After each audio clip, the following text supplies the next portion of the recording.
langite pitu, sab bumine nggih pitu. Iki esensinya. Tahu esensi, Bu? Apa arti esensi?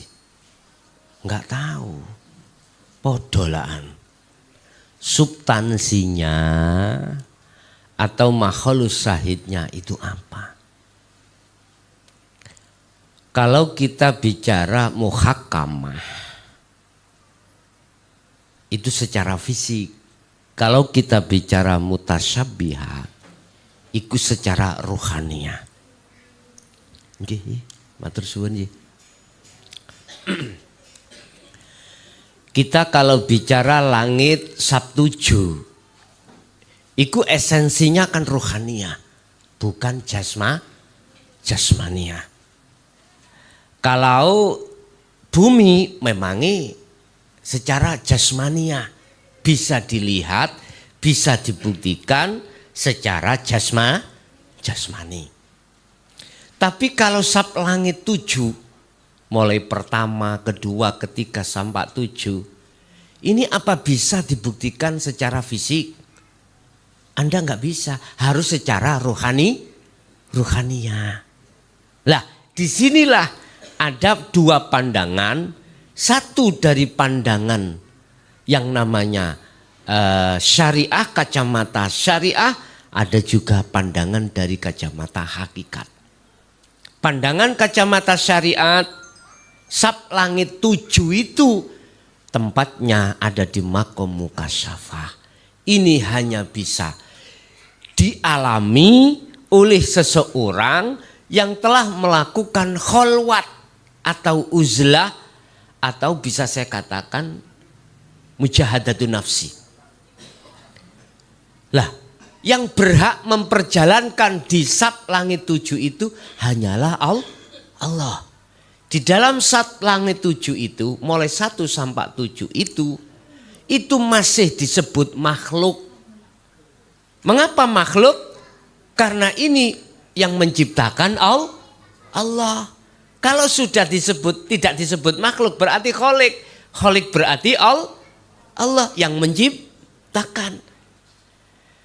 Endingnya Rasulullah ketika Isra Mi'raj ini melewati sab langit 7 ini adalah perjalanan. Belum sampai pada tujuan. Lah, tujuannya adalah sampai pada singgasana Allah yang beliau para ulama memberikan nama Sidratul Muntaha Mustawa. Itu di atas sab langit 7. Lah terus maksudnya sab langit 7 itu yang bagaimana? Anda akan mengerti manakala sampai lihat kacamata hakikat. Bukan kacamata syariat. Nek kacamata syariat sampai harus masuk di dalam alam mukasyafah. Di situ ada beberapa alam malakut, jabarut, lahut. Ya. Disitulah Bapak Ibu proses perjalanan beliau atau orang-orang yang dikehendaki untuk bertemu Allah itu di dalam kemakrifatannya itu kadangkala juga melewati makom mukasyafah.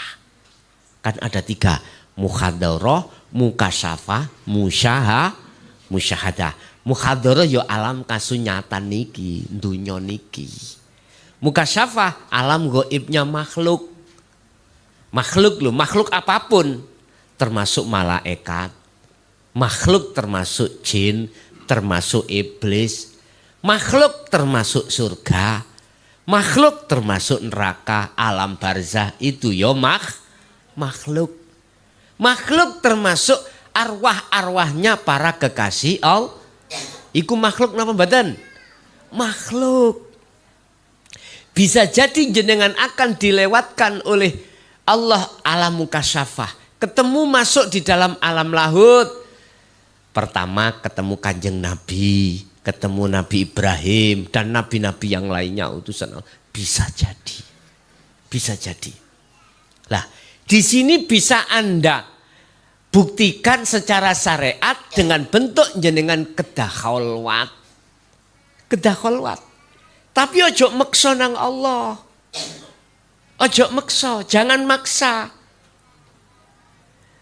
Disinilah Bapak Ibu penuhnya karomah itu di dalam alam mukasyafah. Lah jenengan solo nuju wusul Allah itu bertemu siapa? Allah. Di mana? Di alam alam musyahadah, alam di mana kebuka ego IP Allah di hati jenengan kali kula. Yang asalnya Allah gaib, iku tidak jadi gaib. Innallaha huwa apa terus sih? Lupa kula. Innallaha huwa al-haqqul mubin. Surat napa niku?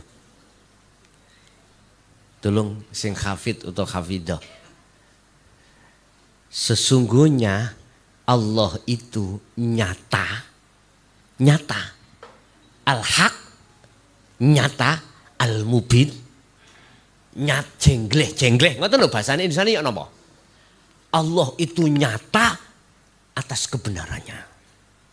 Tapi mengapa kita mengatakan Allah gaib? Karena memang mata hati kita buta, Pak. Buta.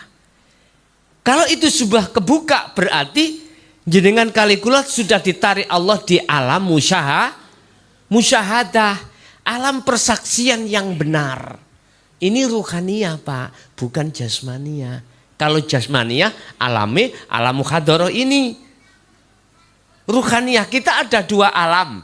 Ada alam ruhaniyah itu diperlihatkan Allah di alam mukasyafah, ada ruhaniyah itu diperlihatkan Allah di alam musyahadah. Lah sebelum ke musyahadah, kita itu kadang-kadang si salik ketika solo iku dijak mlaku-mlaku Gusti Allah ning sab langit 7.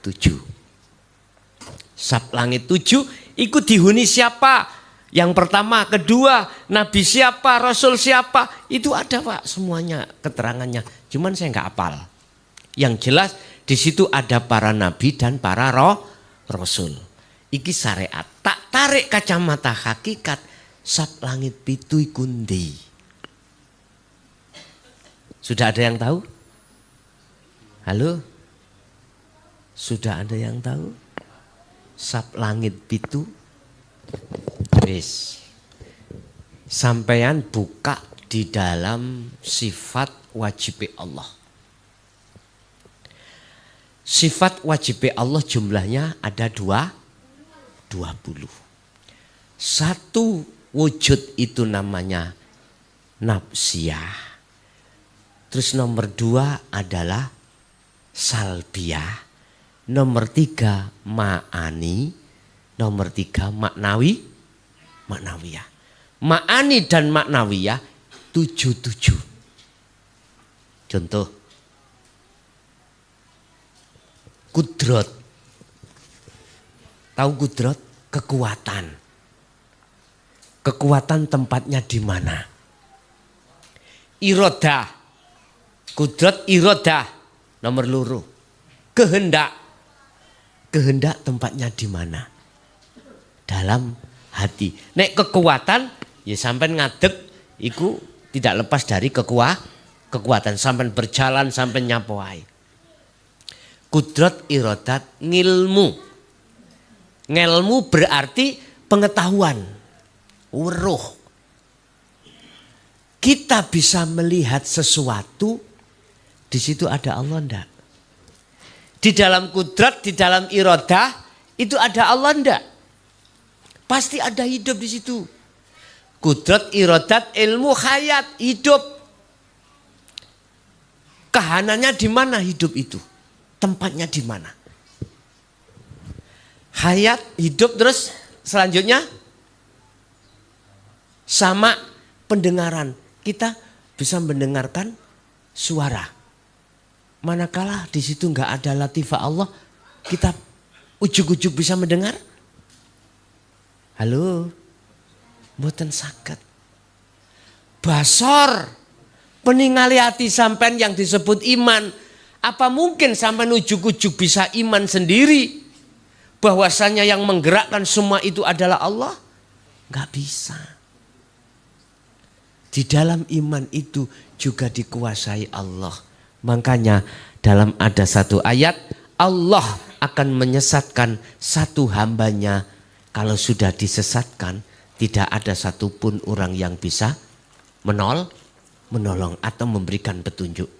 Bila mana Allah memberikan petunjuk pada seseorang, satupun siapapun tidak akan yang bisa menyesatkan.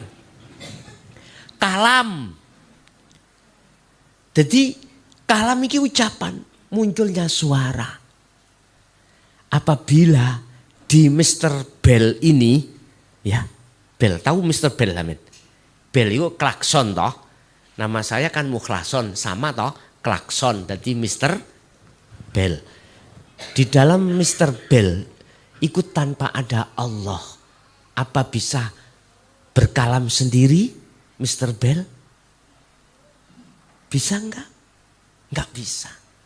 Kalau basiroh jenengan ini sudah kebuka hijabnya Pak, akan mengerti mana saya sab langit 7 itu yang bagaimana. Itu. Makanya disebut latifah ya. Latifah Robbaniyah yang bertempat di 7 latifah itu. Ini maksud secara kacamata hakikat disebut sab langit 7 itu ada di situ. Berarti gak secara syariat tadi. Nah secara syariat kan angan-angan, wow kono sab langit 7 nggih ya. Gak bisa kita jangkau. Tapi ketika kita solo, ruh diangkat Allah, baru bisa melihat secara fisik atau secara virtual. Oh kita sab langit 7. Padahal hakikatnya sab langit 7 itu ada di dalam diri Anda masing-masing. Paham ya? Itu ayat yang terakhir. Tadi sebelum ayat itu memang ada ayat yang menerangkan kita manusia dihidupkan Allah, dimatikan Allah, dihidupkan Allah, dimatikan Allah. Artinya gini Pak.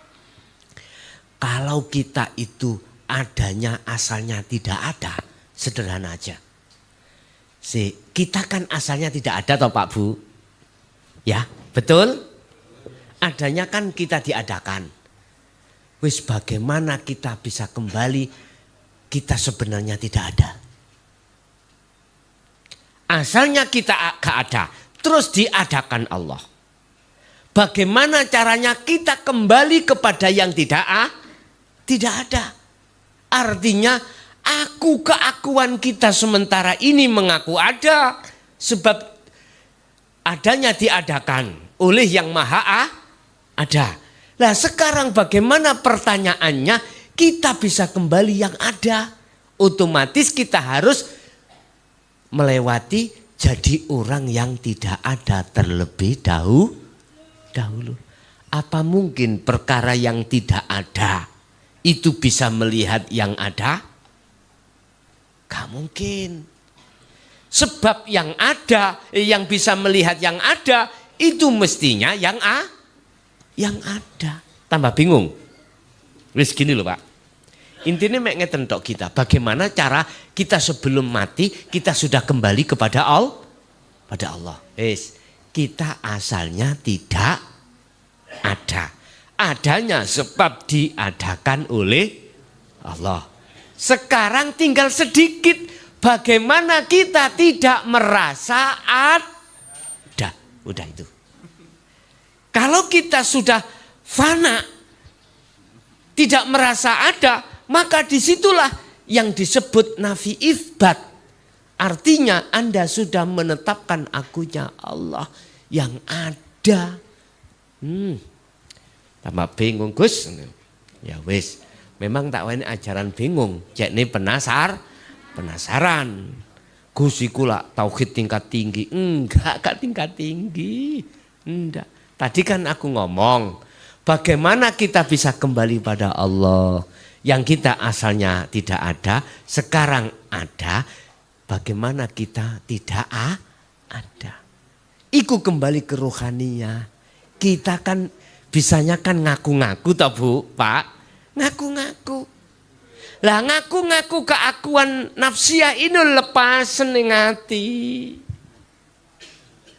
Barulah di situ kita akan menemukan hidup yang sejati. Allah Subhanahu wa ta'ala. Memang kita dihidupkan, dimatikan, lalu dihidupkan kembali. Prosesnya seperti itu, Pak. Makanya kita yang belum merasa ruhaniyah kita ketemu hidup, maka lekaslah dan kembali ke hidup. Nggih, atas kembali ngene wau masalah latifah masalah sab langit pitu wau ya, maksudnya adalah latifah di dalam diri kita. Bisa dimaani ya, maani. Dadi sifat maani kan 20. Sing siji iku adalah wujud.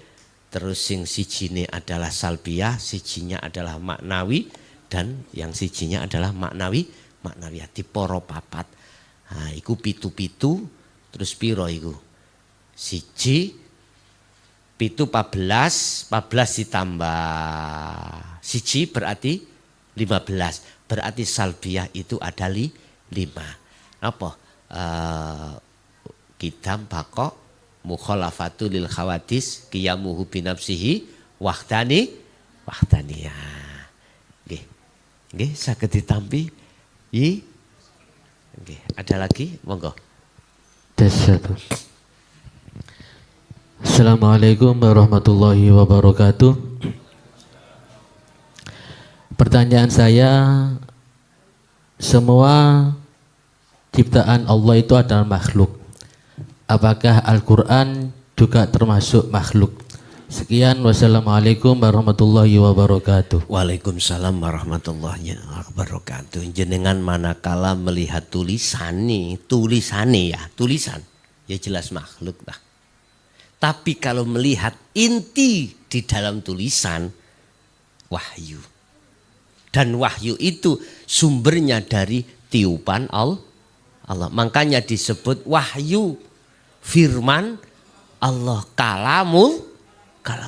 Kalau kita melihat tulisannya, yo makhluk. Wujudnya ini Quran ini tulisan makhluk.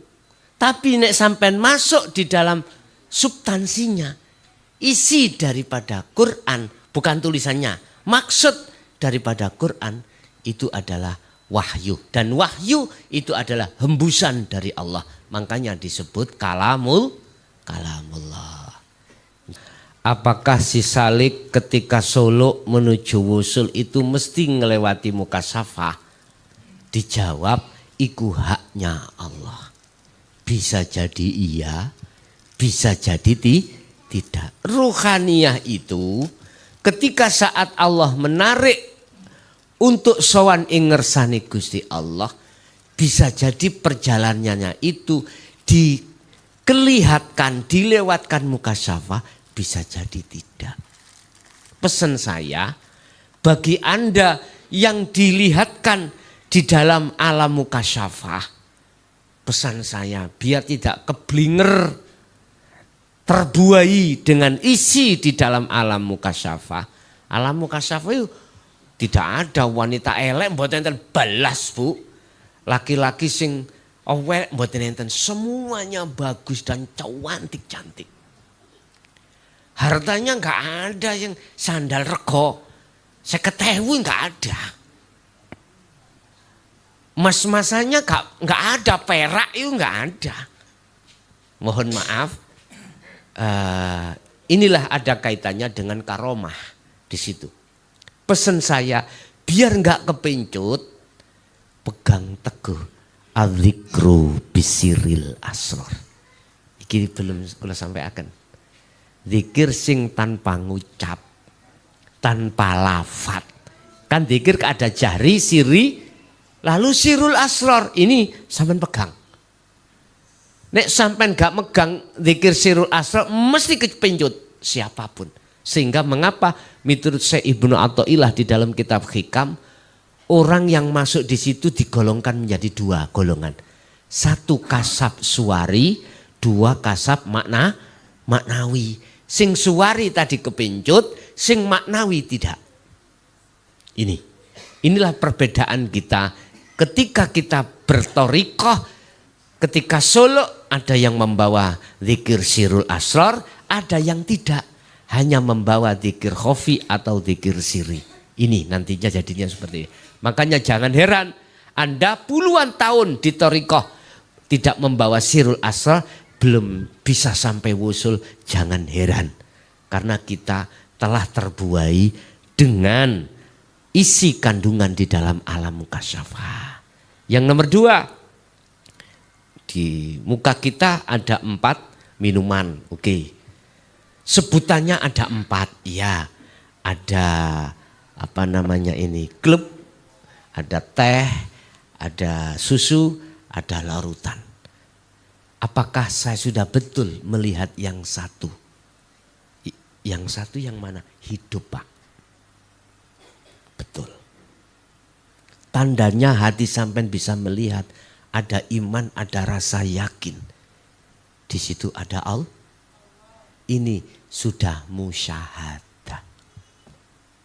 Sudah melewati muka syafa. Posisi ruhaniyah yang seperti ini mata batin ini sudah enggak ada tampilan wujudnya papati, enggak ada. Walaupun secara mata dohir masih wujud papat ini.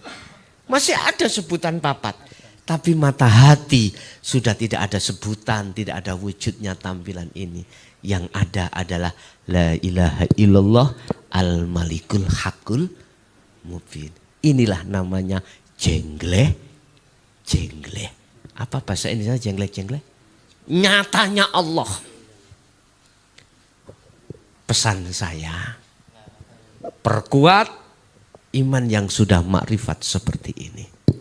Bawalah iman itu dikala kita patuh di dalam hukum syariat. Hukum syariat itu hukum dohir, hukum lakuni jasad. Artinya kita dihadapkan sikon apapun, sibukkan hati hanya bertemu Allah. Fa aina ma tuwallu fa thamma wajhullah. Dimanapun kau mengarah, di situ ada wajah Allah. Al-Baqarah 115. Nah, nggih, ada lagi? Ada. Monggo. Bismillahirrahmanirrahim. Assalamualaikum warahmatullahi wabarakatuh. Waalaikumsalam. Nama saya Mustafa Gus. Mustafa. Nggih. Asal dari perumahan Wonosari. Wonosari. Yang saya tanyakan, yang memiliki nama Allah itu kan hidup. Hidup bukan sifat. Nggih. Dan yang saya tanyakan, yang dimaksud dengan hidup bukan sifat itu yang apa? Bagaimana? Cukup sekian, terima kasih. Wassalamualaikum warahmatullahi wabarakatuh. Waalaikumsalam warahmatullahi wabarakatuh. Fa'ainama ada ayat yang menjelaskan sesungguhnya Allah itu laisa kamislihi syai'un. Tidak bisa kau serupakan apa perkara yang ada di langit maupun di bumi. Saged kula tuduhno. Niki lho, Pak.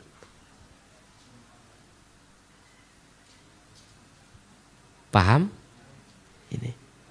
Cetha ya? Sekarang tinggal pertanyaannya, yang kita anggap kosong ini gak kosong bagaimana?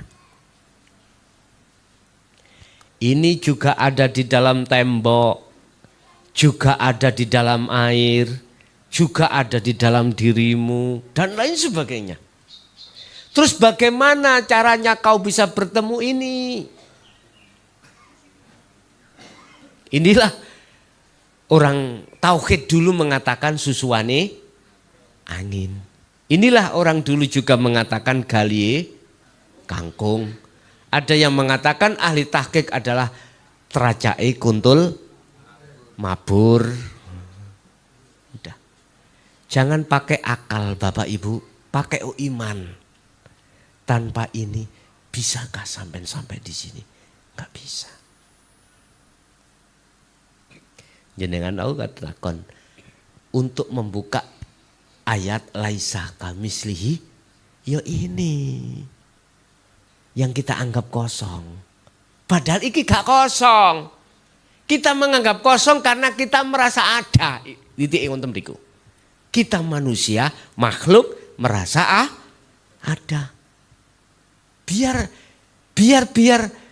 ini nyata, yang merasa ada, kembalilah. Asal tidak ada, ya kembali tidak ada. Paham maksud kula, Pak? Ya wis kudu tafakur. Biriyadati wal adkar. Sibukkan hatimu berzikir. Zikir yang bisa mencapai puncak kenikmatan makrifat Allah. Ibnu Athaillah dawuh dalam beberapa di dalam pasal berapa itu mengatakan al-haqqu laisa bimahjubin wa innamal mahjubu anta. Allah itu tidak bisa ditutupi dengan apapun. Tidak bisa terhijabi oleh suatu apapun. Kalau tidak bisa terhijabi sesuatu apapun, kita kok nggak nyata. Nah gitu toh Pak ya. Wa innamal mahjubu anta, justru Andalah yang terhijabi. Terhijabi dengan apa? Diri Anda sendiri. Ini loh persoalannya. Aku ngaku-ngaku ilmu ini ilmuku, apa yang terjadi? Takabur.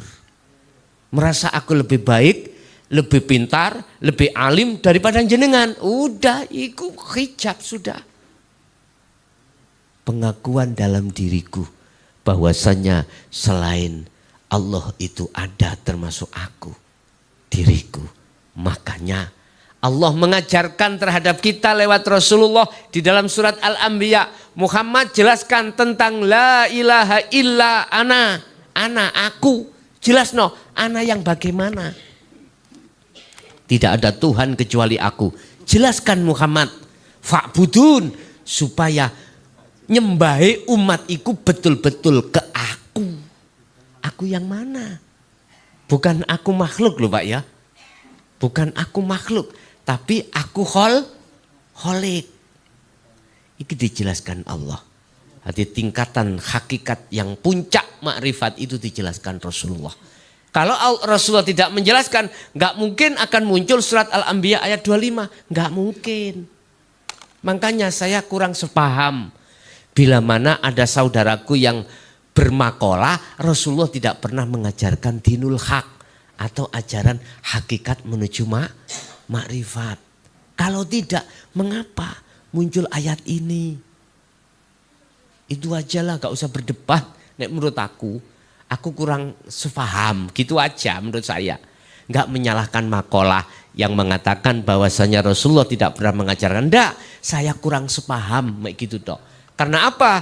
Tidak sepaham saya, karena di dalam surah Al-Anbiya 25 Allah katakan wa ma arsalna min qablika mir rasul illa nuhi ilaihi annahu la ilaha illa ana fa'budun.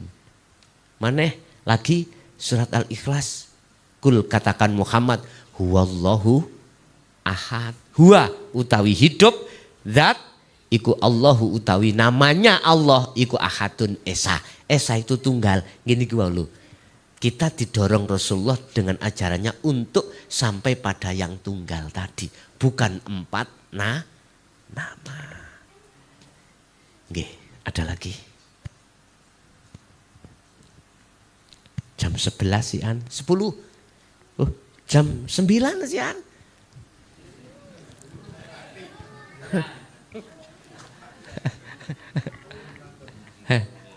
Ada? Ibu, ada Bu? Cukup? Cukup, nggih pun. Niki nggih wonten sing arepe budal kerja masalahe. Ngoten lho Pak, nggih. Pun kita hormati beliau-beliau, juga waktunya berharga. Godhog gedang, godhog telo, dididang sing penting padha krasa.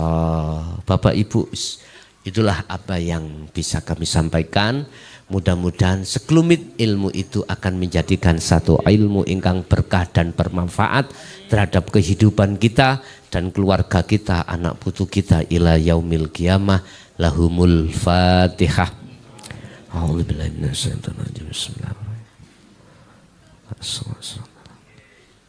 Allahumma sholli wa sallim ala sayyidina Muhammad. Alhamdulillahirabbil alamin. Ya Allah, ya Fattahu, ya Alim, iftah lana bifutuhil arifin. Iftah lana bifutuhil arifin. Wa ila auladina wa azwajina wa dzurriyyatina wa ahli baitina wa jami'i man tabi'ana ila yaumiddin. Ya Allah, nawwir qulubana binuri hidayatika wa binuri rahmatika wa binuri syafaatika wa binuri ma'rifatika ya Allah, wa ilaihim fid dini wad dunya wal akhirah. Rabbana atina fid dunya hasanah wa fil akhirati hasanah wa qina adzabannar. Wa sallallahu ala sayyidina Muhammad. Alhamdulillahirabbil alamin. Lahumul Fatihah. Bismillahirrahmanirrahim.